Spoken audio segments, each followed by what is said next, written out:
అనగనగా ఒక ఊళ్ళో ఒక రాజుగారు ఉన్నారు. ఆ రాజుకి చాలా రోజుల నుంచి పిల్లలు లేరు. లేకపోతే చాలా బాధపడుతూ ఉండేవాడనమాట. ఆ ఊర్లో ఒక సన్యాసి వచ్చాడు. సాధు అనమాట. వస్తే తెలుసుకొని రాజుగారు అతన్ని పిలిచి సేవలన్నీ చేసి, పిల్లలు లేరండి, నాకు ఎలా పిల్లలు పుడతారు అని అడిగాడనమాట. రాజు ముందు చాలా పూజలు వ్రతాలు చేశారనమాట. ఆయన పిల్లలు లేరు అని చెప్తాడు సన్యాసికి. చెప్తే అతను అంటాడు, జాతకం చూసి చెయ్యి చూసి నీకు ఒక పాప పుడుతుంది అని చెప్తాడు. రాజు చాలా సంతోషిస్తాడనమాట.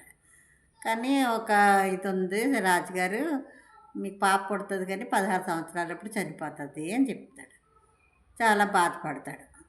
తర్వాత అనుకుంటాడు, అయినా సరే పాప పుడుతుంది కదా, అది చాలా నాకు సంతోషం అనుకుంటాడు అనమాట.